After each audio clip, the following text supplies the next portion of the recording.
بسم اللہ الرحمن الرحیم۔ ٹرانسپورٹ ٹرک مالکان جو کہ انتہائی کرپٹ شعبہ ہوتا ہے، ان کی ٹریفک خلاف ورزیاں بالکل ختم ہو کر رہ گئیں۔ گاڑیاں قانون کے مطابق پاس ہوتی، ڈرائیور بغیر لائسنس قابو آ گیا تو ہمیشہ کے لیے فارغ۔ بسوں پر ایک سواری کا اضافہ بھی ناقابل برداشت۔ ایسے لوگ وطن عزیز میں نکل آئیں، زندگیاں صرف ہو جائیں گی، مگر ڈھونڈ نکالنے میں ناکامی کے سوا کچھ نہیں ملے گا۔ تایا سلطان ریٹائر ہو کر واپس اپنے گاؤں چلے گئے۔ ان کی ملازمت کے دوران ہر مظلوم کی یہ خواہش ہوتی تھی کہ اس کے مقدمہ کی تفتیش تایا سلطان کریں۔ لوگ سمجھتے تھے وہ غلط کام نہیں کرے گا، وہ روپے نہیں لے گا، رشوت نہیں لے گا، سفارش نہیں سنے گا، وہ صرف انصاف کرے گا۔ وہ جہاں کہیں بھی ہیں، اللہ سبحانہ تعالیٰ ان کو اپنے حفظ و امان میں رکھے۔ محکمہ پولیس کے نامہ اعمال میں نیکیوں کا فقدان ہی سننے میں آتا ہے، لیکن ان میں بہت اچھے لوگ مل جاتے تھے۔ اب وہ بھی نایاب ہو چکے ہیں۔ یونیورسٹی میں زیر تعلیم تھا کہ اس وقت سٹی انسپیکٹر چودھری محمد صادق ہوتے تھے۔ وہ اکیلے ہی اپنے ماتحتوں کے تعاون سے پورے شہر کو کنٹرول کر کے جرائم کی بھیک خونی میں مصروف رہتے۔ ایک دیانتدار پولیس انسپیکٹر تھے، مگر رحم دل، کبھی کسی سے زیادتی کے بارے میں سوچتے بھی نہیں تھے۔ ان کو میں نے اپنے والد صاحب کے حوالے سے جانتا تھا۔ ان کا میرے والد صاحب کے ڈیرہ پر آنا جانا رہتا تھا۔ میرے والد صاحب کو ہمیشہ ہی نمبردار صاحب کا کہہ کر پکارتے تھے۔ انسپیکٹر پولیس بڑا بااختیار افسر ہوتا تھا۔ چودھری صادق صاحب اپنے اختیارات کو صرف جانتے ہی نہیں تھے، بلکہ انہیں استعمال کرنا بھی آتے تھے۔ جرائم پیشہ لوگ ان سے خوفزدہ رہتے تھے اور کوشش ہوتی تھی کہ ان کو ہوتے ہوئے جرم کرنے سے احتراز کریں۔ اس لیے وہ جہاں کہیں تعینات ہوئے، انصاف کی داستانیں چھوڑ آئے۔ ان کی داستان تو بہت طویل ہے، اس پر بہت کچھ لکھا جا سکتا تھا، مگر یہ لوگ مشعل راہ تھے۔ ہمیں ان کو بھولنا نہیں چاہیے، بلکہ خود کوشش کر کے ایسے لوگوں کی تقلید کرنی چاہیے جو ہم میں مفقود ہو چکی ہے۔ بہت وفادار، سمجھدار، دانا اور مدبر پولیس افسر تھے۔ لہجہ بہت دھیما اور گالی گلوچ نے ان کی زبان سے کبھی نہیں سنی تھی، اور قطعاً بھی کسی سے سختی سے پیش نہ آتے تھے۔ وہ اپنی مثال دے کر کہتے تھے کہ میں جس تھانہ میں یا ایس پی صاحب کے دفتر میں متعین ہوتا رہا ہوں، وہاں میری ضروریات کے مطابق سبھی چیزیں دستیاب ہوتی رہی ہیں۔ سرکاری گھر رہنے کو مل جاتا تھا، خانسامہ کھانا تیار کرنے کو، نوکر گھر کے کام کاج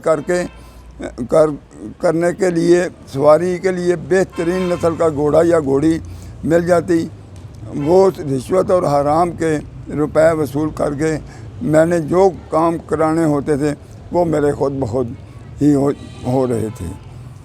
تو مجھے کیا ضرورت تھی کہ میں گناہ عظیم کا ارتکاب کرتا، اور جس علاقہ یا تھانہ میں اپنے فرائض نبھا رہے ہوتا تھا، لوگ احترام کرتے تھے، عزت کرتے تھے، اور جرائم پیشہ لوگ میری صورت ہی سے خوف زدہ ہو کر جرم کرنے سے باز رہتے تھے۔ اللہ کے فضل سے جس تھانہ میں رہا، وہاں ہی جرائم میں کمی واقع ہوئی۔ سچ بات ہے کہ اللہ آپ کے والد صاحب میرے محسن تھے۔ میں ہمیشہ ہی ان کے لیے دعا گو رہتا ہوں اور ان کے لیے مغفرت کی دعا کرتا ہوں، کیونکہ وہ فانی ہیں، رخصت پا چکے ہیں۔ اللہ تعالیٰ ان کے درجات بلند کرے۔ ذکر جہاں زیب خان برقی کا ہو رہا تھا، بطور ایس ایس پی ان کی تعیناتی گوجرانوالے میں ہوئی۔ اس وقت حکمران جماعت پیپلز پارٹی تھی، اور ذوالفقار علی بھٹو ملک کے وزیر اعظم اور بڑے بااختیار وزیر اعظم تھے۔ اس دور میں بہت سے سیاسی لوگ جن کا تعلق پیپلز پارٹی سے تھا، غلام مصطفیٰ جتوئی کی زیر قیادت پارٹی سے علیحدگی اختیار کر لی، اور وزیر اعظم کہاں معاف کرنے والے تھے۔ انہوں نے بہت سے لوگوں کو گرفتار کر کے مختلف مقامات پر اندھیری کوٹھریوں میں بند کر دیا تھا۔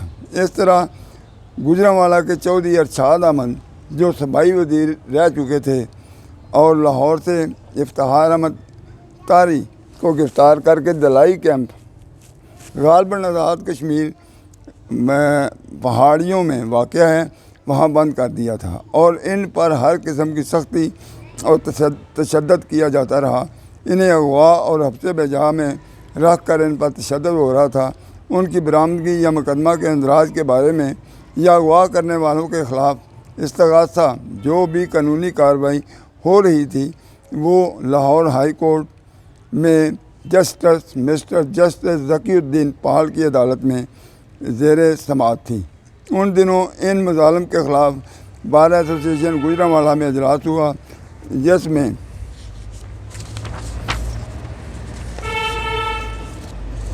ہائی کورٹ میں زیر سماعت مقدمہ میں مغوی کی اخلاقی مدد کے لیے گوجرانوالا بار سے چند وکلاء پر مشتمل ایک وفد تیار کیا گیا جو عدالت میں ہر طریق پر پیش ہو کر گوجرانوالا بار کی جانب سے چودھری ارشاد احمد کے مقدمہ میں نمائندگی کریں گے۔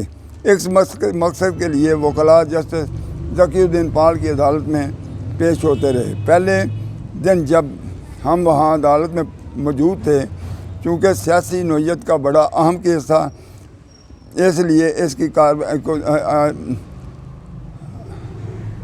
بڑا اہم مقدمہ تھا، اس لیے اس کی کارروائی کو دیکھنے یا سننے کے لیے کئی سیاسی شخصیات وہاں دیگر وکلاء اور محققین وغیرہ عدالت میں آئے ہوئے تھے۔